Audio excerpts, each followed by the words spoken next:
সন্দেশখালীর পর মালদহে নজর জাতীয় মহিলা কমিশনের। মালদহে মহিলাকে খুন ধর্ষণের অভিযোগ, রাজ্য পুলিশের ডিজিকে চিঠি কমিশনের চেয়ারপারসনের। আপনারা জানেন শুক্রবার সন্ধে ওল্ড মালদহে সেখানে ইট ভাটা থেকে এক নাবালিকার ক্ষতবিক্ষত দেহ উদ্ধার হয়, আর তারপরে সেখানে জাতীয় মহিলা কমিশন। সন্দেশখালীর ঘটনার পর জাতীয় মহিলা কমিশন এবার মালদহে রাজ্য পুলিশের ডিজিকে চিঠিও দিয়েছেন জাতীয় মহিলা কমিশন। পাশাপাশি সেই চিঠিতে জানানো হচ্ছে 4 দিনের মধ্যে রিপোর্ট তলব করতে হবে।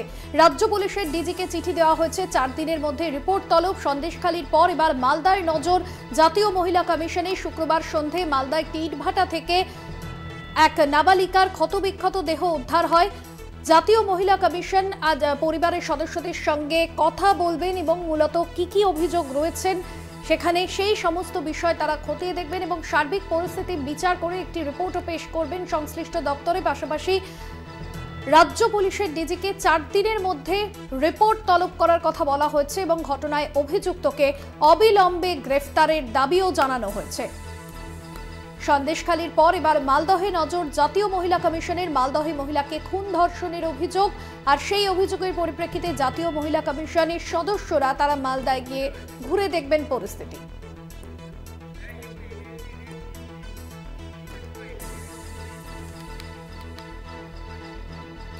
সন্দেশখালীর পর মালদহে নজর জাতীয় মহিলা কমিশনের।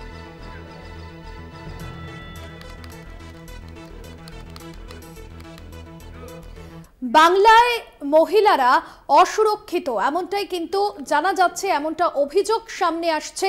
বাংলায় মহিলারা অসুরক্ষিত এমনই অভিযোগ করছেন জাতীয় মানবাধিকার কমিশনের সদস্যরা। বাংলায় মহিলারা অসুরক্ষিত এমনটাই অভিযোগ সামনে আসছে। অন্যদিকে মহিলাদের সুরক্ষার দাবিতে যেরকম বিজেপির তরফে বিক্ষোভ দেখানো হচ্ছে, বিজেপি সাংসদ খগেন মুর্মু তারা বিক্ষোভ দেখাচ্ছেন। বিজেপির কর্মসূচিকেও কটাক্ষ জেলা তৃণমূলের। মালদহে বিজেপির বিক্ষোভ।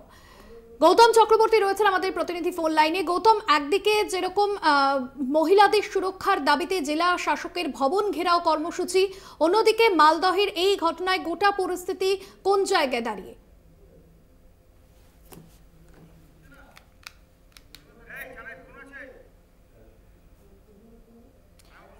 গৌতম, শোনা যাচ্ছে, যে বিষয়ে জানতে চাইবো, বাংলায় মহিলারা অসুরক্ষিত এমনটা অভিযোগ করছেন বিজেপির সাংসদ, জেলা শাসক ভবন ঘেরাও করা হয়েছে। অন্যদিকে মালদায় এই ঘটনায় কি পরিস্থিতি? মালদাতে একটা আতঙ্কের পরিবেশ তৈরি হয়েছে, কারণ পরপর এই একদম দুই প্রান্তে বৈষ্ণবনগর থানা একদম মালদা জেলার দক্ষিণ দিকে শেষ প্রান্ত, আর মালদা থানা উত্তর দিকে উত্তর মালদা লোকসভা কেন্দ্রের একটা প্রান্ত এই ওল্ড মালদা। এইখানে ওল্ড মালদা আদিবাসী একটি কিশোরী নাবালিকা, তার মৃতদেহ পাওয়া যায় ইট ভাটায়। এই নিয়ে উত্তাল হয়ে ওঠে এবং আদিবাসী সংগঠনের পক্ষ থেকে থানা ঘেরাও করে বিক্ষোভ দেখাতে থাকে। এরপরে বিজেপি আন্দোলন করতে রাস্তায় নামে এবং বলে যে প্রকৃত দোষীদের গ্রেফতার করতে হবে। যে একদিকে যেমন বৈষ্ণবনগরে যে ভুট্টা ক্ষেতের মধ্যে একটি গৃহবধূর গলাকাটা মৃতদেহ পাওয়া গেছে, তার এখনো ময়নাতদন্তের রিপোর্ট কিন্তু পুলিশের হাতে আসেনি। গতকালকে বিকেল বেলা এই বিজেপির পক্ষ থেকে জেলা শাসকের বাংলোর ঘেরাও ডাকতে হয়, কিন্তু জেলা শাসক এবং পুলিশ সুপার তারা কেউই জেলাতে ছিলেন না বলে তারা কলকাতায়। গৌতম, নজর থাকবে মালদহের ঘটনায়। ধন্যবাদ তোমায়। বিজেপি ও তৃণমূলের তরফে এই ঘটনায় কি প্রতিক্রিয়া শোনাবো। এই সমস্ত পুলিশের যে আজকে নিষ্ক্রিয়তা, এটার আমরা ধিক্কার জানাচ্ছি। পুলিশ মন্ত্রীকে আমরা বলছি, আপনি যখন পারছেন না আপনি পদত্যাগ করুন।